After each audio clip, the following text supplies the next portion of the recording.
Section 173. Arjuna said, "Thou hast addressed me more than once as Tapatya. I therefore wish to know what the precise significance of this word is. O virtuous Gandharva, being sons of Kunti, we are indeed Kaunteyas, but who is Tapati, that we should be called Tapatyas?" Vaisampayana continued, thus addressed the Gandharva related to Dhananjaya, the son of Kunti, the following story, well known in the three worlds. The Gandharva said, "O son of Pritha, O foremost of all intelligent men, do I recite to you in full this charming narration? O listen with attention to what I say in explanation of why I have addressed thee as Tapatya, that one in heaven who pervadeth by his light the whole firmament, and a daughter named Tapati, equal unto himself. Tapati, the daughter of the god Vivasvat, was the younger sister of Savitri, and she was celebrated throughout the three worlds and devoted to ascetic penances. There was no woman amongst the celestials, the Asuras, the Yakshas, the Rakshasas, the Apsaras, and the Gandharvas, who was equal to her in beauty, of perfect, symmetrical, and faultless features, of black and large eyes, and in beautiful attire. The girl was chaste and exceedingly well conducted. And O Bharata, seeing her, Savitri, the son, thought that there was none in the three worlds who, for his beauty, accomplishments, behavior, and learning, deserved to be her husband. Beholding her attain the age of puberty, and therefore worthy of being bestowed on a husband, her father knew no peace of mind, always thinking of the person he should select. At that time, O son of Kunti, Riksha's son, that bull amongst the Kurus, the mighty king Samvarana, was duly worshipping Surya with offerings of Arghya and flower garlands and scents, and with vows and fasts and ascetic penances of various kinds. Indeed, Samvarana was worshipping Surya confessedly in all his glory, with devotion and humility and piety. And beholding Samvarana conversant with all rules of virtue and unequalled on earth for beauty, Surya regarded him as the fit husband for his daughter Tapati. And O thou of Kuru's race, Vivasvat then resolved to bestow his daughter on that best of kings, viz. Samvarana, the scion of a race of worldwide fame. As Surya himself in the heavens filled the firmament with his splendor, so did King Samvarana on earth fill every region with splendor of his good achievements. And as utterers of Brahma worship Surya confessedly in all his glory, so did all men, O Partha, except Brahmanas, worship Samvarana. Blessed with good luck, King Samvarana excelled Soma in soothing the hearts of friends and Surya in scorching the hearts of foes. And O Kaurava, Tapana, Surya himself, was resolved upon bestowing his daughter Tapati upon King Samvarana, who was possessed of such virtues and accomplishments.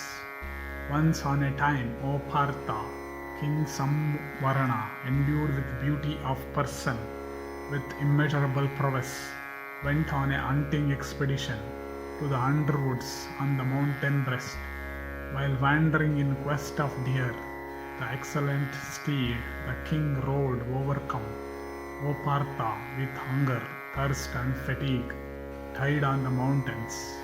Abandoning the steed, the king, O Arjuna, began to wander about upon the mountain breast on foot, and in course of his wandering, the monarch saw a maiden of large eyes and unravelled beauty, that grinder of hostile oaths, that tiger among kings, himself without a companion, beholding there that maiden without a companion stood motionless, gazing at her steadfastly.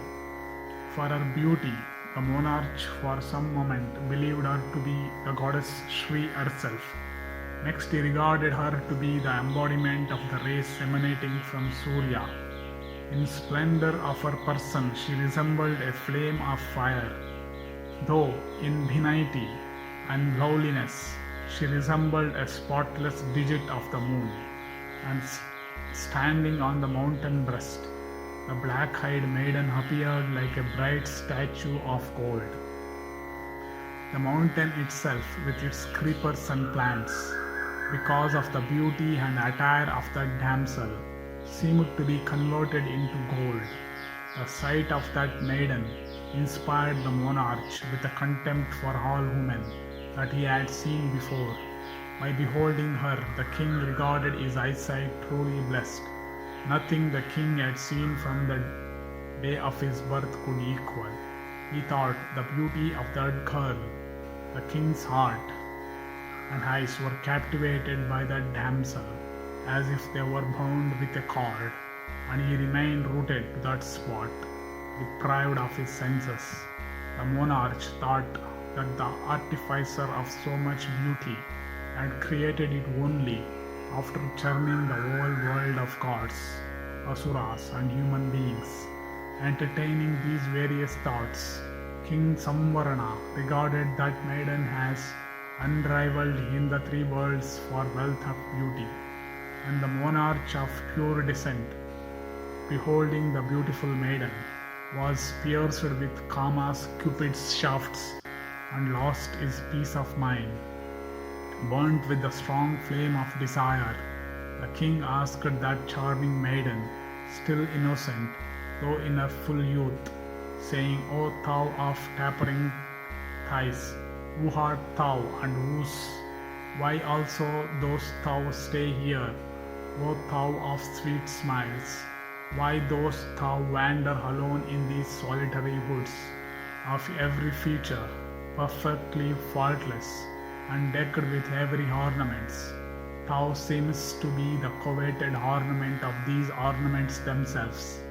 Thou seemst not to be of celestial, or asura, or yaksha, or rakshasa, or naga, or Gandharva, or human origin. O excellent lady, the best of women that I have ever seen or heard of, would not compare with thee in beauty.